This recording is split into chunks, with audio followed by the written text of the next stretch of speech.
রিজিক সমৃদ্ধ হোক, আমরা সবাই তার জন্য চেষ্টাও করব, দোয়াও করব। সেই সাথে আরেকটা কাজ আমাদের করতে হবে, তা হলো আমাদের চাহিদাগুলোকে সীমিত করার চেষ্টা করতে হবে, চাওয়াগুলোকে সংক্ষেপ করার চেষ্টা করতে হবে। একজন মুসলমান, দুনিয়াটা যেহেতু তার জন্য তেমন গুরুত্বপূর্ণ না আখিরাতের তুলনায়, সেজন্য দুনিয়াতে আমি খেয়ে পরে কোনো মতে বাঁচার ব্যবস্থা হয় কিনা, জান বাঁচার মতো ব্যবস্থা হয় কিনা, এই চেষ্টা করতে হবে। আমাদের নবী করিম সাল্লাল্লাহু আলাইহি সাল্লামের বাসায়, তার ঘরে মাসকে মাস অতিবাহিত হয়েছে, শুধু শুকনা খেজুর আছে, কিচ্ছু নাই, চাল ডাল গোশ কিচ্ছু নেই, মাসকে মাস। আপনি বা আমরা নিশ্চয়ই এর চাইতে বেশি অভাবী না।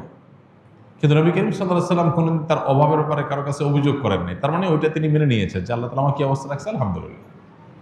তরকারি নাই, লবণ দিয়ে ভাত খাবো, কাঁচামরিচ দিয়ে খাবো, ভাত দুই বেলা নাই, এক বেলা